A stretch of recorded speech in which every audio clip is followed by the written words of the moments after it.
2018년 전도축제 더 플러스데이가 이제 공식적인 행사는 마쳐졌지만, 그러나 어찌 보면 지금부터 이 교회를 찾았던 이들이 잘 정착할 수 있도록 우리가 중보기도 하고 또 그들을 잘 섬겨야 되리라 생각합니다. 그동안 애쓰신 모든 성도들에게 감사드리고, 또 오늘도 재초청 또 새롭게 나오신 모든 분들 환영합니다. 모쪼록 저희 교회에서 행복한 신앙생활 꼭 하실 수 있기를 주님의 이름으로 축원합니다. 2013년 10월에 열린 이오독 동요제에 8살의 꿈이라고 하는 시가 출품됐습니다. 이 시는 부산에 사는 초등학교 1학년 어린이가 직접 지은 시입니다. 한번 들어보시기 바랍니다. 8살의 꿈. 나는 영훈초등학교를 나와서, 국제중학교를 나와서, 민사고를 나와서 하버드대를 갈 거다. 그래서 나는 내가 하고 싶은, 정말 하고 싶은 미용사가 될 거다. 귀여운 시임에는 틀림이 없습니다. 그런데 조금 더 깊이 생각해 보면 이 어린 나이에 부모들의 기대가 얼마나 컸으면 이 시에 그 특별한 학교를 이렇게 계속 언급하면서 이런 학교에 가는 것이 부모의 기대에 마치 부응하는 것처럼 그런 것이 좀 녹아있는 것이 마음이 아픕니다. 또 한편으로는 정말 되고 싶은 것이 미용사인데, 이 미용사가 되려면 어떻게 해야 하는지를 잘 모르는 것 같은 또 그런 내용도 찾아볼 수가 있습니다. 저는 이 아이의 시를 보면서 우리의 모습을 한번 찾아봅니다. 그럼 우린 좀 낫나? 여러분도 살면서 얼마나 갈팡질팡합니까? 분명히 목표는 있는데 그 목표에 어떻게 도달할지, 어떻게 가면 빨리 가고 어떻게 가면 그 목적지까지 갈 수 있을는지, 때로는 방법 때문에, 때로는 길 때문에 헤맨 적은 없습니까? 오늘 그러한 우리들에게 중요한 메시지를 던져주십니다. 그것은 꿈과 비전을 이루기 위해 가장 먼저 우리가 해야 할 일이 있다고 하면 그것은 바로 기도라. 오늘 그렇게 말씀하십니다. 기도하면 하나님이 길을 열어주신다라고 하는 것을 우리에게 분명히 보여주고 계십니다. 시작이 반이라고 했는데 그 시작을 기도로 열라는 말씀입니다. 느헤미야 1장, 2장을 통해 간절함은 있지만 어떻게 해야 할지 막막해 했던 느헤미야가 어떻게 하나님의 인도하심을 받았는지를 우리가 함께 바라보면서 여러분들도 답답한 삶의 문제, 또 가정의 문제, 교회의 문제, 이 나라의 문제를 기도로 한번 풀어가는 저와 여러분 되시기를 주님의 이름으로 축원합니다. 오늘 본문에는 믿음의 사람이 소개가 되어집니다. 그 믿음의 사람은 느헤미야입니다. 느헤미야가 어떤 믿음을 우리에게 보여주고 있는지를 이 말씀을 통해 한번 만날 수 있게 되기를 주님의 이름으로 축원합니다. 첫 번째로 이 느헤미야는 믿음의 사람은 환경에 좌우되지 않는다 하는 이런 귀한 모습을 우리에게 보여줍니다. 무슨 이야기인가 하면 느헤미야는 페르시아 제국에서 태어난 사람입니다. 그리고 포로로 붙들려간 포로민의 4대손입니다. 그런데 이 포로가 언제서부터 이루어졌습니까? 이스라엘이 뿔뿔이 흩어진 것은 주전 8세기입니다. 그리고 지금 이 느헤미야의 시대는 주전 4세기의 이야기입니다. 무려 400년이라고 하는 갭이 있어요. 우리가 잘 아는 대로 BC 722년에 북이스라엘이 아수르아에 의해서 멸망을 당합니다. 그리고 BC 586년에 남유다가 바벨론에 의해서 멸망을 당합니다. 그런데 이렇게 멸망을 당하고도 포로 손에 4대 손에 이른 사람이 느헤미야이니까 어찌 보면 이 느헤미야는 겉으로 보기에는 유대인인지 모르지만 그 속은 철저히 페르시아의 문화, 풍습, 종교, 언어 모든 것을 따르고 있는 사람이라고 그렇게 말할 수 있어요. 그런데 이 페르시아에서 태어나서 예루살렘 땅을 한 번도 밟지 못한 이 느헤미야가 우리에게 믿음을 보여줍니다. 전혀 유대와는 상관없는 사람 같은데 그에게서 믿음을 볼 수 있습니다. 성경은 오늘 느헤미야 1장 1절에서 그를 소개할 때 페르시아의 아닥사스다 왕 때에 술관원이었다라고 그렇게 이야기합니다. 술관원, 그러면 우리는 좀 직업이 하찮은 직업처럼 그렇게 여겨질 수 있어요. 그런데 그 당시의 역사적인 기록에 의하면 이런 기록들이 있습니다. 고대 근동 사회에서 평화로운 시절, 독살당한 왕의 숫자가 전쟁에 나가 전사한 숫자에 결코 밀리지 않는다 하는 기록이 있어요. 이게 뭘 이야기하는 줄 아십니까? 끊임없이 권력의 암투가 벌어지고 있어서 음식에 독을 섞거나 술에 독을 섞어가지고 왕을 암살하는 그런 일이 종종 있었는데 그 숫자가 전쟁에 나가 전사하는 왕의 숫자보다도 많을 정도로 그런 일들이 비일비재했다라고 하는 이야기예요. 그런데 술 맡은 관원은 어떤 사람인가 하면 바로 왕의 지근에서 왕에게 술을 권하는 사람입니다. 자기가 먼저 시음을 하고 자기가 테스트하고 독이 없고 맛있고 이것이 건강에 좋은 것이라고 판단이 되면 왕에게 드리는 사람이 술관원이에요. 잘 담고 시음을 하고 좋은 술을 왕에게 나아가서 왕에게 대접하는 사람입니다. 그런데 역사적인 기록에 의하면 술 때문에 음식 때문에 독살당하는 왕이 그렇게 많다고 했으니까 이 술을 만들어 대접하는 술관원은 어찌 보면 가장 신임하지 않으면 곁에 둘 수 없는 사람이었다라고 하는 이야기예요. 포로민의 4대 손임에도 불구하고 꽤 높은 지위에 있었던 사람이 느헤미야라는 이런 이야기입니다. 그런데 이렇게 오랫동안 이방에서 살았던 느헤미야, 그리고 구체적으로 지리적으로 보면 이 예루살렘에서부터 지금 페르시아까지는 거리가 무려 1,500km나 떨어져 있습니다. 저는 작년에 안식년에 미국 대륙을 왕복을 해봤어요. 차를 가지고 3주 동안 저 혼자 운전을 하고. 그런데 왕복을 해보니까 키로수로 13,500km 정도 나오더라고요. 제가 달리는 속도라면 이틀은 꼬박 운전만 하고 달려야, 하루에 한 750km씩 달려야 이틀 정도 해서 갈 수 있는 거리예요.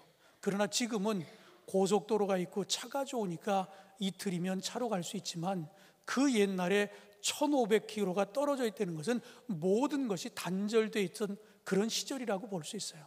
전혀 딴 나라에서, 전혀 다른 문화에서 그렇게 살았던 느헤미야의 역사관이 어땠느냐라고 하는 것이 성경에 기록되어 있습니다. 성경에 보니까 그의 역사관을 8절과 9절에 이렇게 이야기합니다. 세번역 성경에 보면 주님의 종 모세를 시켜서 하신 말씀을 기억하여 주십시오. 우리가 죄를 지으면 주님께서 여러 나라에 흩어버리겠지만 우리가 주님께로 돌아와서 주님의 계명을 지키고 실천하면 쫓겨난 우리가 하늘 끝에 가 있을지라도 주님께서 거기에서 우리를 한데 모아서 주님의 이름을 두려고 택한 곳으로 돌아가게 하겠다고 하신 그 말씀을 이제 기억하여 주십시오. 여기서 우리가 괄목할 만한 부분이 있어요. 그 이야기는 우리가 죄를 지으면 주님께서 여러 나라에 흩어버리겠지만 이라는 대목입니다. 지금 느헤미야가 그토록 오랫동안 자신의 나라하고는 관계없이 남의 나라에서 몇 대에 걸쳐서 시간이 많이 지나 태어난 사람입니다. 고위직에 있습니다. 그런데 그가 가지고 있는 역사관이 뭡니까? 우리가 죄를 지으면 주님께서 여러 나라에 흩어버리겠지만, 이 이야기는 지금 우리 유다가 이렇게 흩어지고 뿔뿔이 흩어져서 디아스포라가 된 원인이 어디 있는가 하면 바로 유다의 죄 때문이라 그렇게 고백하고 있어요. 그런데 대부분의 그 당시의 사람들은 어떤 역사관을 가지고 있었는 줄 아십니까? 유다의 대부분의 사람은 그런 역사관이 아니었어요. 한때는 애굽이 강한 나라였습니다. 그런데 그 다음에 바벨론이라고 하는 나라가 또 강해졌어요. 그리고 바벨론이 망하니까 그 옆에 페르시아가 더 강한 나라가 됐습니다. 그 중간에 조그만 이스라엘이라고 하는 나라가 있어요. 그러니 그 당시에 역사관은 이렇게 강대국 틈바구니에 끼어있는 이 조그만 나라는 결국 강대국 대열에서 이리 치고 저리 치고, 그래서 우리가 지금 이렇게 뿔뿔이 흩어지게 됐다라고 하는 이런 생각을 가지고 있을 때입니다. 그런데 전혀 관계없이 살았던 사람 같은 느헤미야는 역사관이 달랐어요. 우리가 이토록 디아스포라가 돼서 뿔뿔이 흩어진 이유가 있다라고 하면 그것은 강대국의 어떤 싸움에서 우리가 치여서 그런 것이 아니라 우리가 죄를 지어서 하나님을 떠나 있고 하나님의 말씀대로 살지 않아서 우리가 지금 이런 심판을 받고 있다라고 하는 역사관을 우리에게 보여주고 있습니다. 그러면 그는 11절에 이어서 이렇게 기도합니다. 주여 구하오니 귀를 기울이사 종의 기도와 주의 이름을 경외하기를 기뻐하는 종들의 기도를 들으시고 오늘 종이 형통하여 이 사람들 앞에서 은혜를 입게 하옵소서 하였더니, 이렇게 기도하고 있어요. 우리가 아는 느헤미야는 페르시아에 살고 있습니다. 그리고 그는 아닥사스다라고 하는 왕을 섬기고 있는 사람입니다. 그런데 그는 하나님 앞에 기도하며 종이라고 스스로를 고백하고 있습니다. 나는 아닥사스다 왕을 섬기는 사람이 아니라 나는 하나님의 종이요 하나님을 섬기는 사람입니다라고 하는 이런 신앙관을 우리에게 보여주고 있다라고 하는 이야기입니다. 이 이야기는 우리에게 무엇을 이야기하고 있습니까? 전혀 유다와는 상관없이 성장한 사람이에요. 그런데도 불구하고 그의 역사관이나 그의 신앙을 바라보면 철저하게 하나님의 백성 유다의 역사관을 그는 정확하게 알고 있었다라고 하는 이야기입니다. 환경의 지배를 받지 않고 환경에 좌우되지 않고 바른 역사관, 바른 믿음을 가지고 있었다라고 하는 이야기예요. 그렇다면 오늘 우리는 어떻습니까? 이렇게 이방 나라에서 오랫동안 성장했는데도 불구하고 바른 역사관을 가지고 있고 그리고 바른 신앙관을 가지고 있다라고 하면 우리는 있을 때는 내가 잘난 것 같고 없으면 하나님을 원망하고 그러지 않았습니까? 믿음의 사람은 환경에 좌우되지 않습니다. 오늘 우리 주안교회 이 예배에 함께하고 있는 우리 사랑하는 성도들, 여러분의 믿음이 환경에 좌우되지 않는 그런 믿음이기를 주님의 이름으로 축원합니다.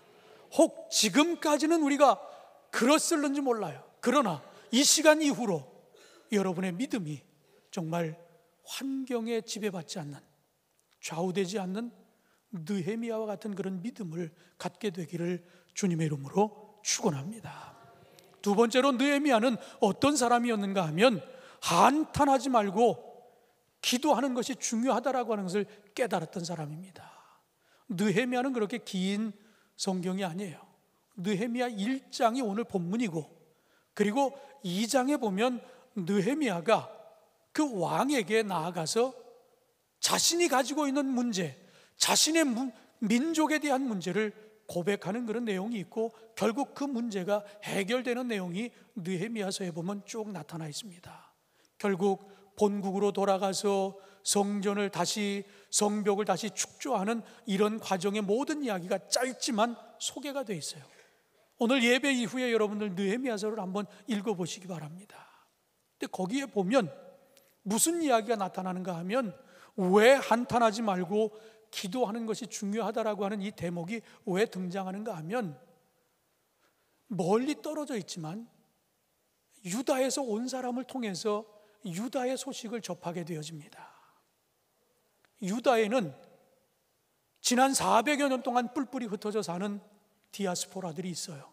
그런데 그렇게 나라가 찢기면서도 끝까지 포로로 붙들려 가지 않고 유다에 남아서 사는 그런 사람들이 일부 있었어요. 그리고 우리가 잘 아는 것처럼 고레스 칙령에 의해서 바벨론 포로 귀환이 1차, 2차 이루어지지 않습니까? 그래서 다시 유다에 돌아와서 희망을 안고 살아가는 그런 무리들이 있었습니다.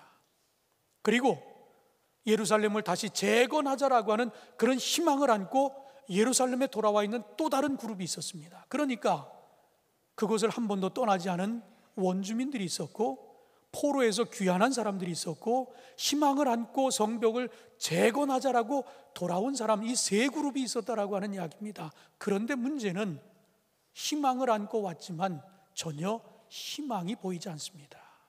전혀 성벽을 재건하지도 못하고 이방 사람들이 와가지고 계속 살육을 하고 도륙을 하고, 그래서 삶이 피폐됐다는 이야기를 예루살렘에서 온 사람으로부터 바로 이 느헤미야가 듣게 되어집니다. 그래서 그가 한탄하게 돼요.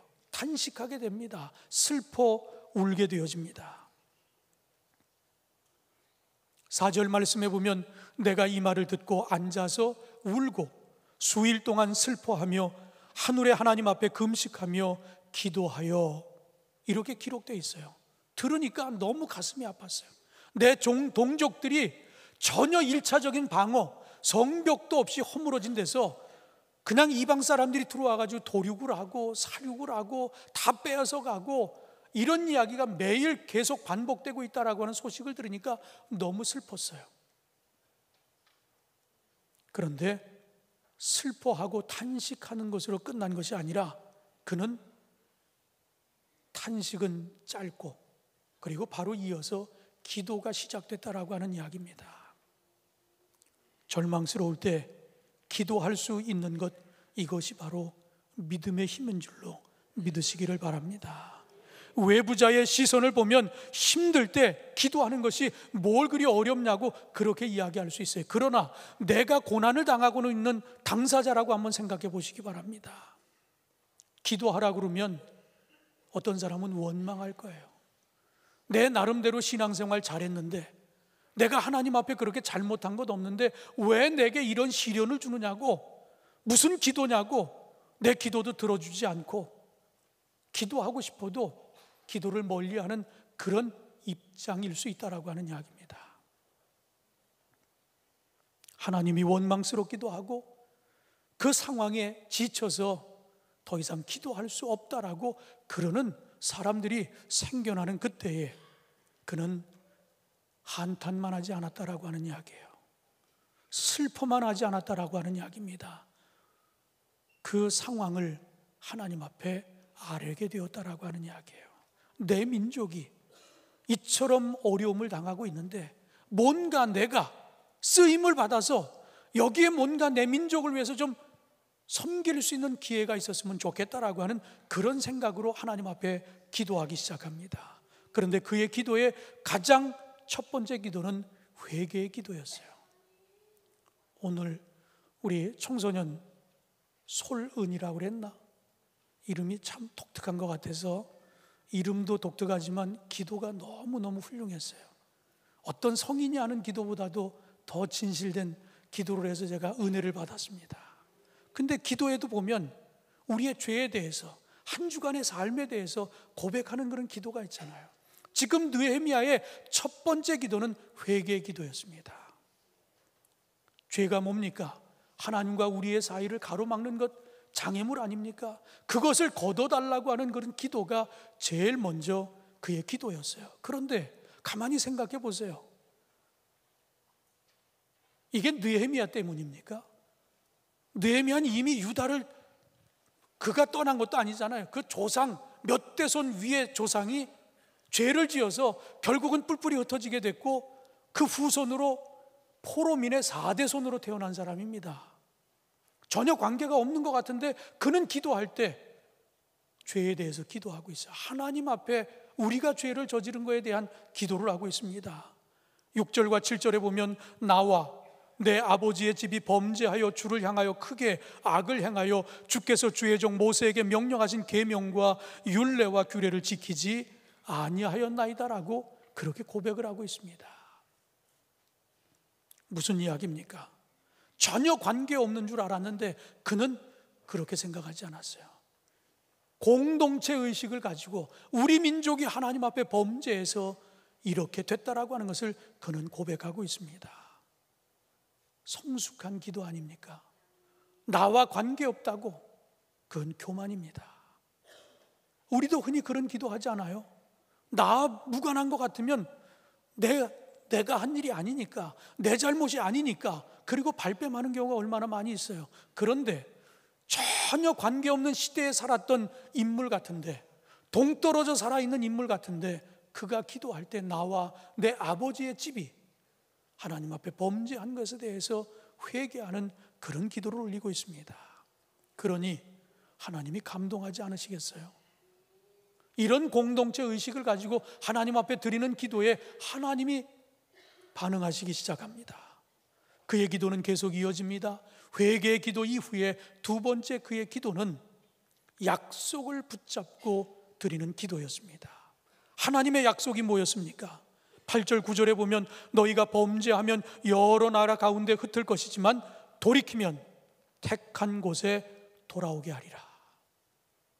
지금 우리가 심판을 당하고 있는 건 우리가 죄를 지었기 때문에 하나님이 흩으신다라고 하는 그 말씀대로 이루어졌다는 것을 인정하고 있어요. 그런데 또 하나 소망적인 것은 우리가 하나님 앞에 돌아가기만 하면 우리가 어디 있든지 하나님이 다시 불러 모으신다라고 하는 이 약속의 말씀을 그가 붙들고 있었다라고 하는 이야기입니다. 결국 그는 소망의 끈을 놓지 않았어요. 지금 우리가 이 지경에 있지만 우리가 죄를 회개하고 그리고 하나님 앞에 돌아가기만 하면 하나님의 약속대로 우리를 다시 모으실 것이라고 하는 그 약속의 말씀을 믿고 기도하고 있습니다. 약속을 붙잡고 드리는 기도는 힘이 있는 기도입니다. 여러분의 기도가 이런 힘 있는 기도가 되어지기를 주님의 이름으로 축원합니다. 그렇다면 오늘 이 믿음의 사람 느헤미야를 통해서 오늘 우리의 기도를 한번 돌아보시기 바랍니다. 우리는 어땠습니까? 우리는 기도의 내용이 상황에 따라서 막 변합니다. 좋으면 감사하다 그러고 조금 나쁘면 불평하고 기도해서 뭐 하나 그러고 기도를 끊기도 하고 교회를 떠나기도 하고 그렇지 않습니까? 오늘 그런 우리의 어리석음을 지적합니다.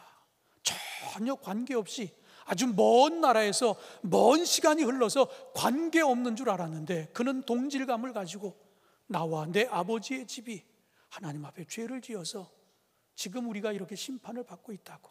그러나 하나님 약속하시지 않았습니까?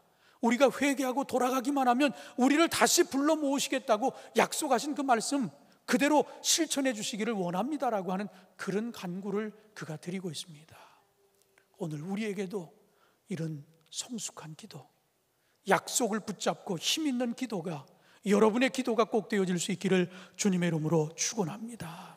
마지막으로 느헤미야는 기도하면 하나님의 길을 여신다라고 하는 것을 우리에게 말씀하고 계십니다.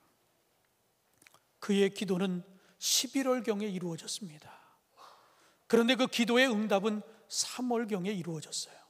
무려 4개월 걸쳐 시간이 흘러 기도가 응답됐다라고 하는 이야기입니다. 그렇다면 왜 하나님이 즉각적으로 응답하시지 않았을까요? 귀를 닫으셨을까요?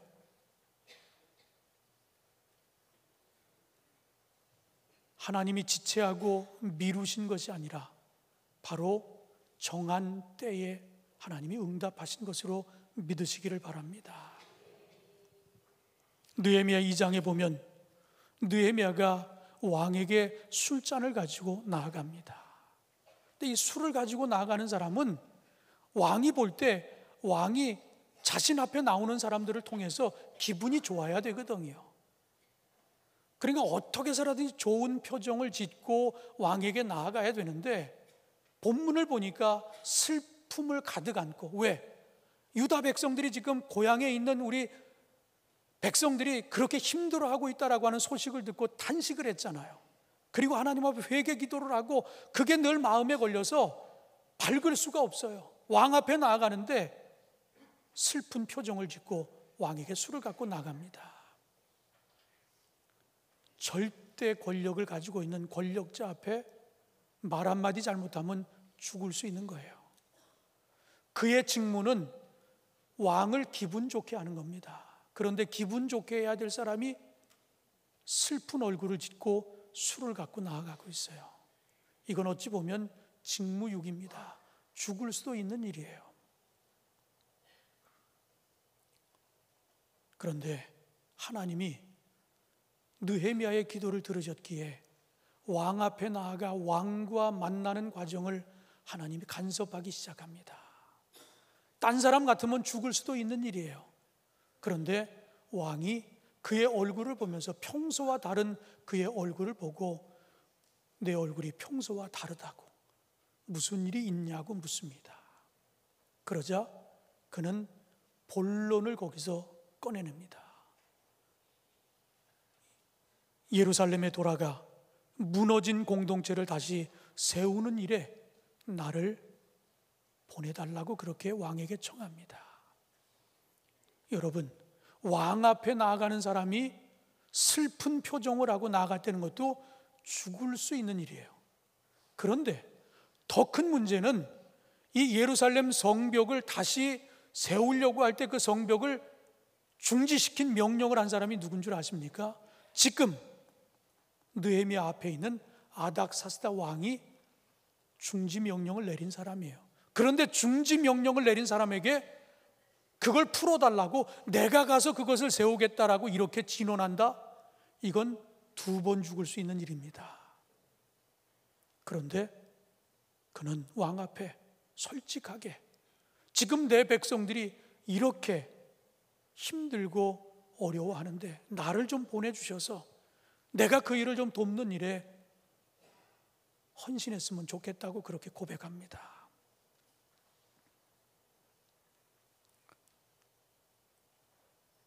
그때 왕은 그의 이야기를 듣고 나서 이렇게 대답합니다.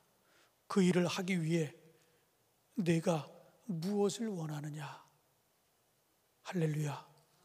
이게 죽을 수 있는 일인데 왕은 수심에 가득 찬 얼굴, 그리고 자신이 중지 명령을 내린 일을 풀어달라고 하는 묻지도 않은 일에 대해서 이렇게 이야기하는 것 참 위험한 일이었는데, 생명을 내거는 일인데 왕은 이 이야기를 듣고 나서 내가 무엇 하기를 원하느냐, 어찌 보면 백지수표를 주면서 내 하고 싶은 대로 하라, 내가 도와주겠다라고 하는 이런 이야기입니다. 여러분, 느헤미야가 안 되는 이유를 찾으려고 하면 수도 없이 많습니다. 핑계를 대려고 하면 수도 없이 많아요. 왕이 직접 중지시킨 일이니까 이건 불가능한 일이거든요. 페르시아 술관원으로서 오랫동안 자리를 비우는 것도 이것도 불가능한 일입니다. 더군다나 1500km나 떨어져 있는 일이니까 예루살렘에 가다가 공격을 받을 수도 있기 때문에 이것도 어려운 일이에요. 다른 민족의 국경을 넘어서 목적지를 가야 되기 때문에 국경을 열어준다는 것도 쉬운 일이 아닙니다. 도착을 했다 할지라도 자재를 수급할 수 있는 길이 요원합니다. 핑계를 대면 이런 말을 안 꺼내도 누가 뭐랄 사람 없어요. 그런데도 불구하고 그 모든 장애를 극복하고 그는 왕에게 있는 그대로 이야기합니다. 아무것도 할 수 없을 때, 체념하고 한탄만 하는 것이 아니라 기도를 시작하니까 하나님이 길을 열어가시고 있는 모습을 우리에게 보여주고 있습니다. 사랑하는 성도 여러분, 기도할 때 하나님이 길을 여심을 믿으시기 바랍니다. 저는 IMF 때 담임 목사가 됐어요. 1997년 잊을 수가 없습니다. 가족이 해체되고 직장에서 쫓겨나고 참 어려운 시기를 담임 목사가 되자마자 맞이했어요. 그 후로 20년, 21년째 아닙니까? 한 번도 우리 경제가 좋아진 적이 없어요. 지금 나라에서는 지금 잘못하고 있잖아요. 백성들은 힘들어하는데 대통령은 좋아지고 있다고 그런 얘기 한다고 그래요. 참 답답합니다. 경제학자들이 다 안 좋다는데도 무슨 지표를 가지고 얘기하는지는 모르지만 좋다고 이야기하고 있다고 그래요. 어제 칼럼을 여러 신문을 뒤져봐도 칼럼마다 좋은 얘기 하나도 없어요. 지금 대통령이 어떤 자료를 근거로 해서 그런 얘기를 하는지 모르겠다고 그렇게 이야기합니다. 분기별로 계속 경제 지표가 떨어지고 있어요. 내년에 더 떨어진다고 합니다. 아무리 세금을 쏟아부어도 나빠지고 있는 것이 눈에 보이는데도 좋다고만 하고 얘기하고 있어요. 저는 성도들의 가정이 해체되는 걸 너무 많이 봤어요. 가슴이 아픕니다. 이처럼 우리의 삶은 지금 굉장히 곤고해요. 나아지지는 않고 점점 나빠지고만 있습니다. 그렇다면 여러분이 해야 할 일이 뭡니까? 이렇게 답답할 때 우리가 뭘 해야 되느냐라고 하는 이야기예요. 오늘 느헤미야는 기도를 시작했다라고 이야기했습니다.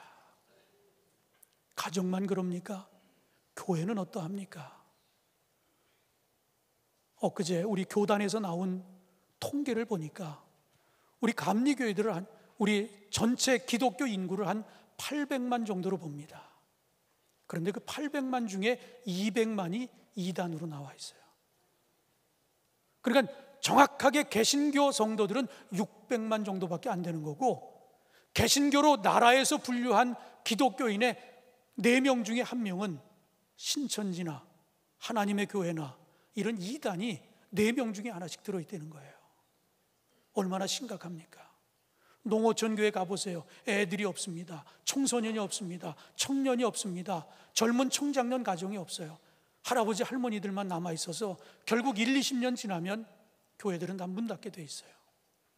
도심의 교회는 어때요? 이렇게 대형 교회니까 겨자씨 꿈터도 있죠, 꿈틀이도 있죠, 청소년도 있죠, 청년도 있죠, 청장년도 있죠. 그러나 우리 전체 회중에 비하면 너무 미약합니다. 인구 절벽, 고령화, 그리고 젊은이들은 교회를 떠나고 있어요. 이 답답한 문제를 우리가 어떻게 해야 되겠습니까? 이 문제도 기도로 시작하라고 하는 이야기예요. 그래서 오늘 광고에서 보신 것처럼 여러분에게 이 기도 책자를 나눠드리려고 합니다. 그런데 오늘 들어오면서 여러분에게 드리지 않았어요. 기도하지 않는 분에게는 이걸 드릴 필요가 없어요. 그래서 여러분이 직접 가서 이 기도문을 가져가시라, 그래서 나눠드리지 않았습니다. 예배 후에 나가면 아마 안내 데스크에도 있을 것이고요, 여러분이 섬기는 부서에 가도 기도 책자가 있을 겁니다. 오늘 주보에 보면, 주보의 마지막 장에 보면 기도는 이렇게 하라, 그 기도의 여러 가지 다음 세대를 위한 기도를 이렇게 하라고 안내를 해주고 있어요. 그러니까 여러분들 이렇게 답답한 일을 만났을 때 우리가 뭘 해야 될까? 탄식만 하지 말고 기도하시기 바랍니다. 기도하면 하나님이 여십니다. 느헤미야가 경험하지 않았어요. 오늘 우리 교회도, 여러분도 이것을 경험하는 그런 여러분들이 꼭 되시기를 주님의 이름으로 축원합니다. 기도하겠습니다. 하나님 감사합니다. 오늘도 주의 전에 불러주시고 말씀을 듣게 하셨습니다. 하나님, 느헤미야의 삶의 모습을 통해 우리를 비추어 보며 우리의 부족함을 용서하여 주시고, 여러 가지 핑계거리가 많았지만, 장애가 많았지만, 그럼에도 불구하고 기도를 시작했던 느헤미야를 통해 하나님은 그를 만져주셨고 그의 기도에 응답해 주셨습니다. 오늘 우리도 답답한 삶 하나님 앞에 맡기게 하여 주옵소서. 이 교회의 현실이 어두운 가운데도 이 어두운 현실을 주님 앞에 맡기며 기도하는 이들이 일어서게 하여 주셔서 하나님이 열어가시고 하나님이 응답해 주시는 놀라운 은혜를 경험케 하여 주시옵소서. 예수님의 이름으로 기도하옵나이다. 아멘.